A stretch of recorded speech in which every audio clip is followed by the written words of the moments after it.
وجودي لما طاب خانبات من حوادثي قيامه بنفسي وحدانية قدرة إرادات علمها يسمى بصر كلام قدرا مريدا علما هيا سمعا بصيرا متكلما.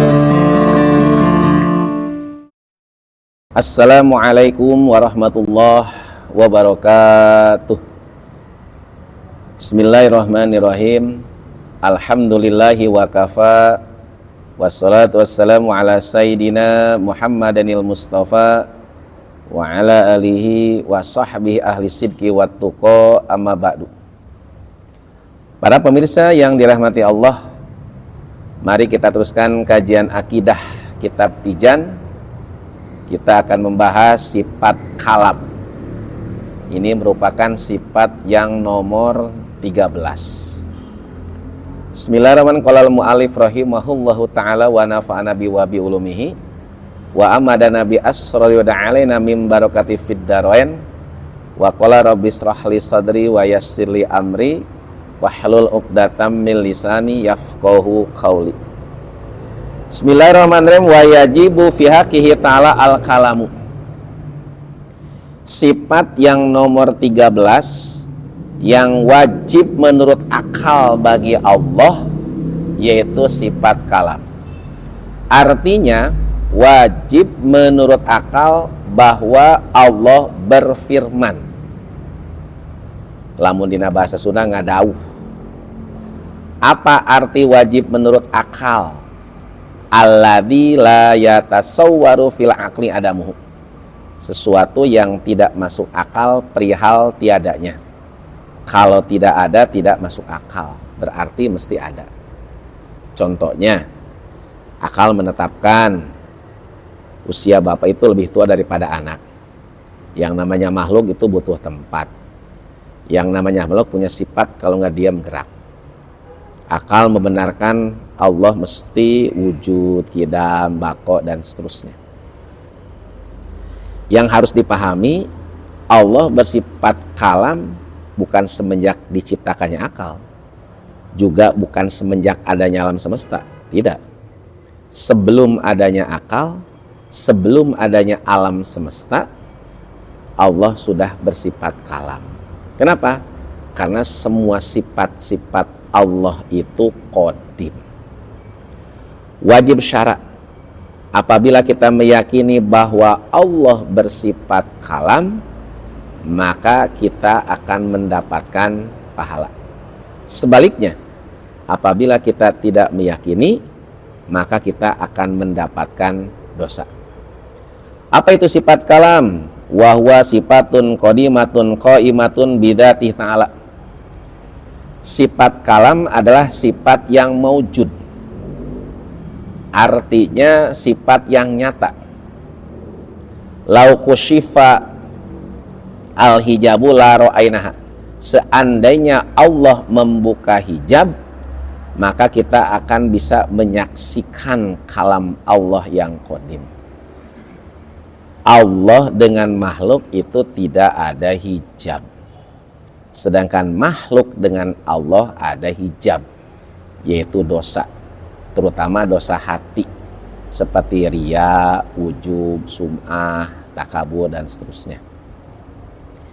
Dan sifat kalam ini termasuk salah satu sifat ma'ani yang jumlahnya ada 7. Jadi sifat kudrot, irodat, ilmu, hayat, sama, basor, kalam, ini semuanya termasuk sifat ma'ani. Seandainya Allah membuka hijab, maka kita akan dapat menyaksikannya. Menyaksikan kudratnya Allah, iradatnya Allah, termasuk kalamnya Allah yang qadim. Laisat biharfin wala sautin. Allah berfirman dengan zatnya. Kalau makhluk itu berbicara menggunakan lidah. Allah berfirman tidak ada huruf, tidak ada suara, tidak ada awal, tidak ada akhir, tidak ada surat, tidak ada ayat, tidak ada i'rab, juga tidak ada mabni. Ini saya ulang. Allah berfirman, tidak ada huruf, juga tidak ada suara. Ya, seperti huruf A, B, C, D, atau huruf hijaiyah, alif, bata, sajim, ha, ho, atau huruf kanji itu. Tidak. Juga tidak ada suara. Ya. Jadi firman Allah tidak ada huruf, tidak ada suara. Tidak ada awal, juga tidak ada akhir. Tidak ada surat, tidak ada ayat. Tidak ada i'rab, juga tidak ada mabni. Berbeda dengan makhluk seperti manusia. Ketika manusia berbicara, itu ada alat pakai lidah. Manusia berbicara ada suaranya, ada hurufnya. Dan ketika berbicara pasti ada awal dan ada akhir. Ya. Berikutnya para pemirsa yang dirahmati Allah, sifat kalam Allah adalah satu, namun mengandung berbagai bagian dalam anggapan atau aksam i'tibariyah, tergantung kaitannya atau ta'aluk. Apabila kalamnya berkaitan dengan tuntutan untuk mengerjakan sesuatu, misalnya sholat, maka dinamakan amar atau perintah. Yang kedua, apabila kalamnya berkaitan dengan tuntutan melarang sesuatu, misalnya melarang zina, maka dinamakan nahi atau larangan. Yang ketiga, apabila kalamnya berkaitan dengan menceritakan sesuatu, misal bahwa sesungguhnya Fir'aun melakukan melakukan menyembah patung berhala, maka dinamakan khobar atau berita. Apabila kalamnya berkaitan dengan suatu perjanjian, misal orang yang taat akan mendapatkan jannah atau surga, ini dinamakan wa'ad atau perjanjian. Yang kelima, apabila kalamnya berkaitan dengan suatu ancaman, misal orang yang berbuat dosa atau maksiat akan masuk neraka, maka dikatakan wa'id atau ancaman. Para pemirsa yang dirahmati Allah, apabila dikatakan kalamullah, maka pengertiannya ada dua. Yang pertama, menunjukkan kepada sifat kalam yang ada pada zat Allah. Dalam istilah lain dikatakan kalam nafsi, bersifat verbal. Kalamullah inilah yang dimaksud dengan sifat kalam yang ada pada zat Allah. Yang kedua, menunjukkan kepada kalam nafsi, bersifat non-verbal, dalam arti firman Allah yang bisa dibaca. Dalam istilah lain dikatakan al-fadhus syarifah, lafad-lafad yang mulia. Kalamullah dengan arti ini adalah baru, dalam arti dibuat oleh Allah yang ada awalnya dan ada akhirnya. Sebutan lain bagi kalamullah adalah Al-Quran. Sebagaimana kalamullah mempunyai dua pengertian, maka Al-Quran pun mempunyai dua pengertian. Pertama, dimaksudkan sifat kalam yang ada pada zat Allah. Apabila Al-Quran dimaksudkan sifat kalam, maka Al-Quran adalah qadim. Dimaksudkan firman Allah yang suka dibaca oleh kita. Penamaan Al-Quran kepada firman Allah yang suka dibaca oleh kita adalah istilah yang amat populer. Maka Al-Quran dengan arti ini termasuk dalam kategori hadis atau baru. Ya. Tapi ini harus disebutkannya di majelis taklim. Ya, ini Al-Quran yang biasa kita baca. Jadi para pemirsa yang dirahmati Allah, yang harus dipahami, ini Al-Quran yang biasa kita baca. Al-Quran yang biasa kita baca itu kan ada awal, ada akhir, ada hurufnya, alif bata sajim ha ho ya. Juga ada suaranya, ada ayatnya, ada suratnya. Nah ini bicara kita tentang kronologisnya. Kolam, ya, ini kolam ini ciptaan Allah. Ya, kolam bi irodatillah, kolam dengan kehendak Allah menulis huruf, ya, menulis huruf. Ini hurufnya segede gunung Qaf. Ya. Ini huruf-huruf yang ditulis ini kemudian di copy paste, ditiru oleh malaikat, kemudian disimpan di Lauhil Mahfuz.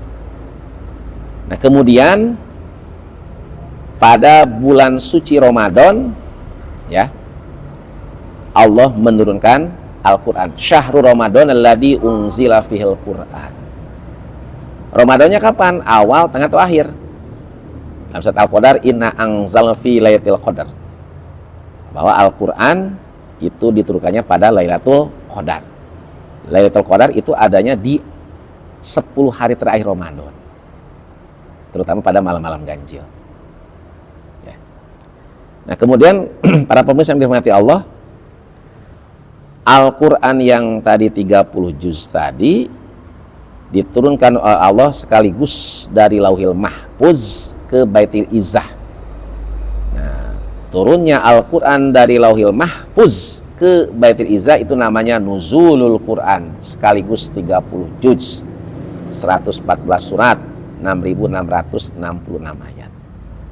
Dari Baitul Izzah kepada Kanjeng Nabi Muhammad SAW melalui perantaran malaikat Jibril, ini namanya turunnya wahyu. Selama 22 tahun, 2 bulan, 22 hari. Makanya ada ayat yang diturunkan di Mekah, ada ayat yang diturunkan di Madinah. Ini yang saya maksud adalah ini nih, Al-Quran yang biasa kita baca. Nah, ini baru, tapi ini diumumkannya, diterangkannya harus di majelis taklim, ya, agar tidak multitafsir, tidak salah pengertian. Karena kita nggak boleh bilang Al-Quran makhluk itu nggak boleh, dilarang. Al-Quran adalah sifat kalam Allah. Para pemirsa yang dirahmati Allah, wadiduha al-bukmu, mustahil menurut akal Allah bisu. Apa maksud mustahil menurut akal? Alladzi la yatasawwaru fil aqli wujuduhu, sesuatu yang tidak masuk akal perihal adanya. Jadi kalau ada tidak masuk akal. Mustahil usia bapak lebih tua dari mustahil usia anak lebih tua daripada bapak. Ya. Termasuk makhluk bisa gerak dan dia berbareng, itu mustahil. Mustahil Allah lemah, mustahil Allah baru, mustahil Allah tidak kuasa, itu mustahil. Nah, ini sama nih, mustahil Allah bisu, tidak masuk akal. Wa dalilu ala dzalika qaulu ta'ala wa kallama Musa taklima. Dalil nakli dari Al-Quran yang menunjukkan bahwa Allah bersifat kalam, yaitu surat An-Nisa ayat 164. A'udzu billahi minasyaitonir rajim wa kallama Musa taklima. Yang artinya, dan Allah berfirman kepada Nabi Musa dengan langsung. Jadi wa kallama Musa taklima di sini, wa kallama telah membuka hijab sifat kalam. Siapa? Allah. Ya. Kepada siapa? Musa, kepada Nabi Musa. Takliman, dengan berbicara secara langsung. Di sini Allah memberikan anugerah dengan membuka hijab kepada Nabi Musa, sehingga Nabi Musa bisa mengerti, paham sifat kalam Allah yang seperti itu. Adapun dalil akli, dalil menurut akalnya, seandainya Allah bisu, maka pasti membutuhkan kepada yang lain untuk menyempurnakan. Bila mana membutuhkan kepada yang lain untuk menyempurnakan, maka baru. Sedangkan Allah baru mustahil. Bila mana mustahil Allah baru, maka mustahil Allah membutuhkan kepada yang lain untuk menyempurnakan. Bila mana mustahil Allah membutuhkan kepada yang untuk menyempurnakan, maka wajib menurut akal Allah bersifat kalam, artinya berfirman. Para pemirsa yang dirahmati Allah, demikian yang disampaikan, kurang lebihnya mohon maaf. Wallahu muwaffiq ila aqwamit thoriq. Wassalamualaikum warahmatullahi wabarakatuh.